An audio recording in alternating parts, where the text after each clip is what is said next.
Parla.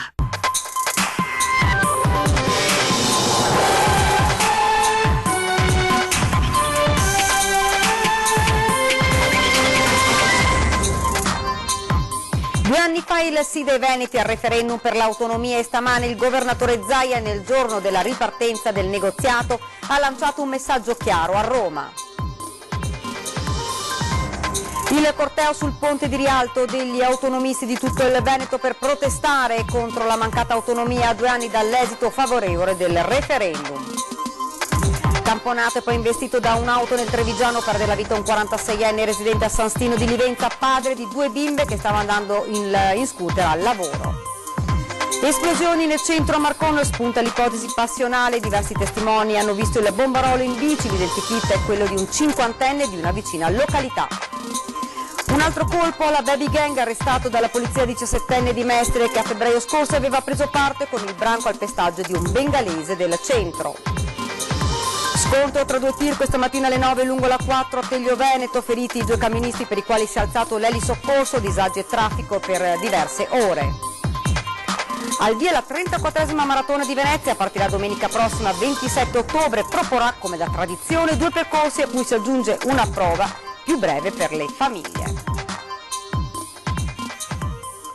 Buonasera, ben ritrovati dalla redazione di Venezia. Dunque l'avete sentito, l'autonomia oggi in primo piano. 2 anni fa il sì schiacciante dei Veneti al referendum per l'autonomia è rimasta lettera morta e stamane il governatore Zaia, nel giorno della ripartenza del negoziato, ha lanciato un messaggio chiaro a Roma. Sentiamo. Il piano B è molto semplice: se il governo non vuol trattare, la Regione del Veneto continuerà sul piano della battaglia legale, quindi approveremo per singole materie dei progetti di legge che poi immagino il governo impugnerà e quindi andremo in Corte Costituzionale legge per legge. Si dice piano B, si legge ultimatum perché la clessidra sta esaurendo la sabbia. Messaggio a Roma: il Veneto pronto a trattare da mesi, o si va avanti o finisce tutto in battaglia a colpi di avvocati, portando le 23 materie in Regione, a iniziare da quella più discussa. La scuola. Sulla scuola, perché c'è interesse su questo, perché c'è dibattito e perché vogliamo vedere le vere idee del governo sulla scuola. 2 anni dal plebiscito dei Veneti, da quella domenica piovosa che non fermò oltre 2.300.000 cittadini verso le urne e verso un sì che sembrò più un grido che un voto. 2 anni buttati via con 3 governi. Ma Zaia, attorniato dalla giunta nell'anniversario, sceglie nonostante le parole l'aplomb britannico più che l'urlo indignato. Sa che la partita è troppo delicata in questo momento, ma pur con tono civile lancia messaggi. Si va dal vedo, abbiamo una bozza presentata con 68 articoli, ci diano una risposta, non una legge quadro. Sono d'accordo sul coinvolgimento del Parlamento, ma sulla base di altri principi. Nel momento in cui il Parlamento scrive la mia bozza d'intesa, vuol dire che la controparte scrive l'intesa che io potrei anche non accettare. Basta lungaggini e alibi, dice Zaia, come i LEP, i cosiddetti livelli essenziali di prestazione, che esistono dal 2001. Come dire, a Roma hanno scoperto l'acqua calda. Ho l'impressione che i LEP, che noi vogliamo applicati da subito, la verità è che se si applicheranno i LEP andremo anche a vedere i dati e i valori in quelle realtà dove invece di garantire le prestazioni si spreca o c'è la malagestione. Ma il problema sono i livelli essenziali delle prestazioni o chi gestisce le prestazioni. 2 anni di attesa e di schiaffi presi in faccia da governi nemici e amici sono un buon motivo per scendere in strada e fare la voce grossa? No, secondo Zaia. E il motivo è duplice: etico per non uscire dalla legalità e tattico per non dare scuse a Roma. Nel momento in cui il percorso diventa non pacifico, diventa violento, il Veneto perde. Perché è come spalancare la porta al nemico. E nemmeno la piazza, pur se vista come legittimo strumento di richiesta, va a genio a Zaia. È anche per questo che non si unisce alla manifestazione di Rialto quasi contemporanea. Deve essere una manifestazione, deve essere politica, non deve esserci strumentalizzazione e non so quanto si riesca a fare una cosa del genere, visto considerato che vedo anche, e questa è la mia più grande preoccupazione, che i veneti non si spacchino poi come fronte, perché se i veneti cominciano a fare come i polli di Renzo che litigano tra di loro mentre vanno al macello, finisce che non hanno capito qual era il vero intento. Il vero intento è quello di far capire a Roma che noi siamo un monolite. È la guerra tra poveri, perché se il fronte non è unito, Roma soppigna, ride. E ai pessimisti Zaia replica invece con la fiducia nel futuro, perché spiega: ogni millimetro guadagnato sarà guadagnato per tutti, non solo i veneti. Noi il percorso l'abbiamo fatto e sarà inesorabile. Potete eliminare il governo, eliminate Zaia, eliminate la nostra corrente ideologica, ma resterà l'inoculo nel popolo, l'autonomia. E adesso il corteo pacifico proprio sul ponte di Rialto degli autonomisti di tutto il Veneto per protestare contro la mancata autonomia a 2 anni dall'esito favorevole del referendum. Veneto autonomo, subito, perché riteniamo insomma che 2 anni sono passati, abbiamo avuto tutto il tempo per fare tutte le valutazioni del caso. Cari ministeri romani, rendetevi conto che questa non è una partita che interessa solamente la politica, ma interessa la gente del territorio di tutti i giorni. Ed eccola la gente di tutti i giorni, si è data appuntamento al ponte di Rialto, dove ha srotolato 2 grandi confaloni veneti, quello con il leone di San Marco e accanto l'altrettanto famoso ed evocativo della Conterina. Un centinaio di autonomisti giunti da ogni parte del Veneto. Da Mestre. Già c'è una guerra tra Mestre e Venezia. Da Chioggia. Da Chioggia. Arrivi con la valigia addirittura? Certamente noi la bandiera e le nostre tradizioni le proteggiamo. Ma cosa c'è qua dentro? Altro che Tenevamo la bandiera, quella grande che abbiamo esposto sul ponte di Rialto. Ad animare il corteo, autorizzato dalla Questura di Venezia, l'ex presidente del Consiglio Veneto e già assessore regionale Marino Finozzi, ora capo del Comitato per il Veneto Autonomo Subito. Noi, comitati del territorio, nati in maniera spontanea, abbiamo l'altro compito, quello di ricordare che non è una partita solo istituzionale, ma una partita che parte dal basso, parte dal popolo, parte da un territorio che è stanco di aspettare. Il presidio di protesta pacifica contro la mancata riforma a 2 anni dal referendum del 22 ottobre 2017, indetto non a caso dal presidente Zaia proprio in questa simbolica data. Oggi è una data, fra l'altro, che ci ricollega anche al referendum storico del 1866, perché il 22 ottobre fu celebrato il referendum truffa con cui il Veneto fu annesso al Regno d'Italia. Nel 22 ottobre 2017 2.380.000 veneti sono recati presso le cabine elettorali per dire sì, vogliamo un Veneto autonomo. E intanto questa mattina a Roma è ripreso il negoziato tra la delegazione trattante e il Ministero, un incontro positivo, non ci sono stati blocchi ma un inizio di lavoro con previsioni di incontri perché il Ministro Boccia vuole rispettare la tempistica comunicata, fa sapere il professore Mario Bertolissi presente all'incontro. Possiamo dire che si torna a casa sapendo quale sarà il percorso che dovremo tenere. Ecco. Un incontro positivo, un approccio collaborativo improntato a pragmaticità e operatività. Così la delegazione trattante della Regione Veneto guidata dal professor Mario Bertolissi al termine dell'incontro che si è tenuto a Roma. A 2 anni esatti dal referendum sull'autonomia, al Dipartimento degli Affari Regionali sono ufficialmente riprese le trattative tra il Governo e la Regione Veneto. Si è condiviso di partire con un'analisi comparata dei 2 testi dell'intesa, il testo del Veneto del 23 settembre e quello ministeriale del 7 ottobre, allo scopo di evidenziare innanzitutto le parti sulle quali esiste una prima condivisione di contenuti, spiega ancora il professor Bertolissi. Si è individuato il metodo di lavoro che consiste appunto nell'esame di questi testi e poi c'è anche da aggiungere che relativamente al testo del disegno di legge quadro che è l'iniziativa del Ministro e che sta seguendo i suoi percorsi, su quel testo sarà chiesta anche l'opinione della Regione. Concordato il metodo di lavoro, Governo e Regione hanno programmato un nuovo incontro mercoledì 30 ottobre per proseguire l'analisi delle richieste regionali. E non ci sono stati blocchi, ma anzi un inizio di lavoro con la previsione di incontri che sono ravvicinati perché il Governo, in ogni caso il Ministro, vuole che sia rispettata la tempistica che mi ha comunicato. Siamo ora alla cronaca, paura a Marcon per un'esplosione in pieno giorno che avrebbe potuto avere conseguenze anche molto gravi, escluso l'atto terroristico, potrebbe essersi trattato di un movente passionale. Ho sentito il botto, quello sì. Era forte? È un bel botto, dai.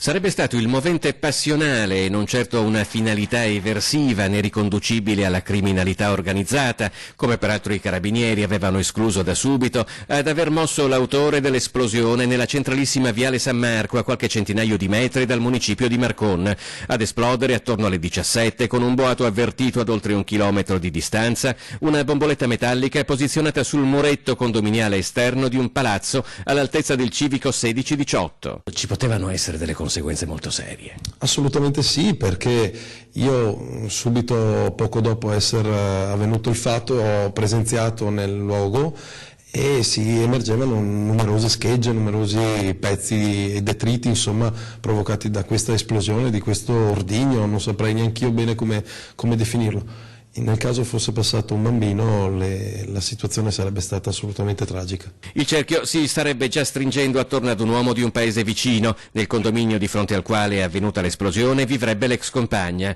Ha agito a volto scoperto e in più di uno lo ha notato, come ci racconta un testimone che preferisce non apparire in video, mentre girava in bicicletta nei pressi del palazzo, fino all'esplosione. Una cannonata che non vi dico. Abbiamo preso uno spavento tutti quanti, alcuni negozi qua sono usciti tutti quanti. E lui si è girato, è tornato indietro, siamo corsi e ha detto niente, è stato un petardo ed è andato via. Che impressione ha avuto? Non sembrava tanto lucido, lui proprio sembrava che non ci fosse niente per lui, andava su e giù ma non stava attento a niente, a macchine, a questo, a quello. Si parla di una persona di mezza età? Sì, avrà avuto 50 anni. Tragedia questa mattina a Salgareda, un'auto ha travolto uno scooter, la vittima è un 46enne di San Stino di Livenza. Una rosa rossa a testimoniare la tragedia avvenuta intorno alle 7:45 a Salgareda in via Risorgimento. Uno scooterista è stato prima tamponato e poi investito da un'auto condotta da una 29enne. La vittima è Mirko Lucchetta, 46 anni, residente a San Stino di Livenza, padre di 2 bimbe. L'uomo stava andando a lavoro presso la 3B dove era addetto alla produzione quando ad un tratto è stato travolto dalla macchina. Io sento altro che un colpo forte e ora mi sono girata, ho visto sta fila le macchine e che altra la Rio per là e sto scooter e le saghe. Analizzando le immagini delle telecamere di videosorveglianza delle ditte vicine è stato possibile ricostruire la dinamica del grave incidente. In quel momento le auto e lo scooter avevano rallentato perché uno scuolabus doveva girare. La vettura condotta dalla 29enne non andava a forte velocità ma non si è accorta della coda ed ha tamponato lo scooter. L'uomo è prima finito sopra il cofano, poi sotto la macchina. Immediatamente si sono fermati altri automobilisti che hanno cercato di soccorrere il 46enne. E gira la macchina qui in fianco così e buttava su e lui porrete era là. Sul posto sono intervenuti gli uomini del SUEM 118 con un'ambulanza e l'automedica e la polstrada di Vittorio Veneto. Purtroppo per Mirko Lucchetta non c'è stato nulla da fare. Traffico bloccato in A4 poco prima delle 9 di questa mattina con l'ennesimo incidente tra mezzi pesanti in autostrada. Per cause al vaglio delle forze dell'ordine il conducente di un tir avrebbe tamponato un secondo mezzo pesante che lo procedeva nel tratto di A4 in prossimità dell'autogrill di Fratta Nord a Teglio Veneto. Il primo camion sarebbe finito col cabinato dentro il rimorchio dell'altro veicolo. Feriti entrambi i conducenti, uno è stato trasportato al pronto soccorso, l'altro preso in cura dai paramedici e trasportato in ospedale in ambulanza. Ed ora ci fermiamo un attimo per la pubblicità. Sito. Rieccoci nuovamente in studio e continua implacabile l'azione di contrasto al fenomeno criminale delle baby gang attuata dalla Polizia di Stato. Arrestato ieri un 17enne autore anche di una tentata rapina ai danni di un bengalese. 17 anni appena, ma già a suo carico il reato di tentata rapina aggravata e pestaggio con il branco contro un bengalese avvenuto lo scorso 2 febbraio in pieno centro Mestre. Il minorenne, che si trovava già in comunità in provincia di Napoli, è stato arrestato nella mattinata del 21 ottobre dai poliziotti della squadra mobile di Venezia. A carico del minorenne un provvedimento di custodia cautelare in carcere presso il Tribunale per i minorenni di Venezia. A febbraio scorso il povero bengalese stava rientrando a casa dal lavoro quando è stato aggredito brutalmente col calci e pugni da almeno 4-5 persone facenti parte di un gruppo di circa 16 ragazzi, tutti appartenenti alla stessa baby gang, che ha avuto la sfortuna di incrociare lungo la via. Le indagini hanno permesso di individuare con precisione, anche con l'ausilio delle telecamere di videosorveglianza, alcuni degli aggressori, tra cui il 17enne di Mestre. Si sono fatte aprire la porta di casa con una scusa per chiedere un'informazione, poi all'interno, mentre una distraeva la padrona di casa, una commerciante di Badoere di Morgano, l'altra girava tra le stanze. Alla fine le due donne, una 28enne e una 24enne di Mestre, già conosciute alle forze dell'ordine, se ne sono andate con il portafoglio dell'ignara vittima. Nelle loro mani sono finiti 120 euro in contanti ed una carta di credito che le due ladre, non contente, hanno successivamente utilizzato per effettuare acquisti e prelievi bancari per un totale di 850 euro. Le due sono state denunciate dai carabinieri di Strana per furto aggravato in abitazione e indebito utilizzo di carte di credito. E potrebbe essere a rischio i finanziamenti statali per il Veneto del dopo Vaia. Tra fake news e timori vediamo l'intervista all'assessore regionale alla protezione civile del Veneto. Mi è arrivata qualche informazione in maniera ufficiosa, non tanto dalla parte politica ma da alcuni tecnici che lavorano in questo ambito a livello romano.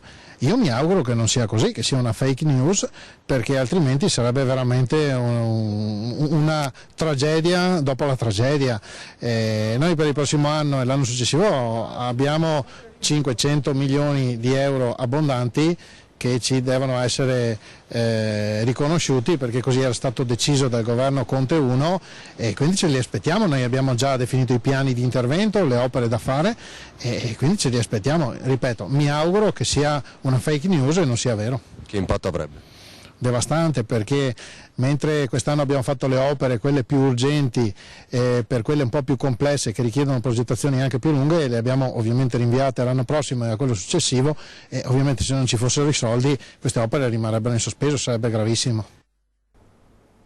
Al via la 34esima maratona di Venezia, partirà domenica prossima 27 ottobre, proporrà come da tradizione due percorsi a cui si aggiunge una prova più breve per le famiglie. Il tragitto completo, con partenza da Stra alle 9:30 e arrivo a Venezia previsto per i primi tra le 11:40 uomini e le 12 donne, sarà come di consueto di 42 km, mentre quello da 10 km coprirà dalle 8:30 la distanza da Parco San Giuliano a Mestre fino all'arrivo di Riva Sette Martiri a Venezia, dove i più veloci dovrebbero arrivare sulle ore 9.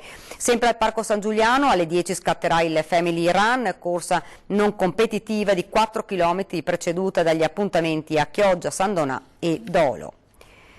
E siamo arrivati quasi al termine. Vi ricordo questa sera la nostra trasmissione 20:10, ospite in studio Mario Conte, sindaco di Treviso. E questa era la nostra ultima notizia, vi lascio le previsioni del tempo, grazie davvero per averci seguito e buona serata.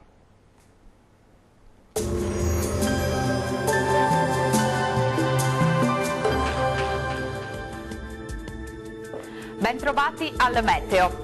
Prosegue un tempo stabile sul nostro territorio e anche il clima si manterrà particolarmente mite e piacevole, sia pure alquanto fuori stagione. Vediamo il dettaglio di mercoledì 23 ottobre. Sul Veneto avremo condizioni di tempo asciutto, al mattino tuttavia la presenza di foschie e nebbie in pianura e sulle vallate alpine, localmente persistenti durante tutta la giornata. Altrove invece sarà ampiamente soleggiato. Temperature minime tra 9 e 15 gradi, valori massimi oscillanti invece tra 22 e 25 gradi. Ci spostiamo ora sul Friuli Venezia Giulia, dove sarà soleggiato su tutti i settori, solo con qualche nube sparsa ma senza ulteriori conseguenze. Temperature minime tra 12 e 18 gradi, massime tra 22 e 25 gradi circa. Uno sguardo infine alla situazione del Trentino Alto Adige, dove sarà una splendida giornata all'insegna del sole e il cielo si presenterà sereno o al massimo velato. Temperature minime sui 9 gradi, massime gradevoli tra i 24 e i 25 gradi. Dal meteo per ora è tutto, vi do appuntamento al prossimo aggiornamento. Arrivederci.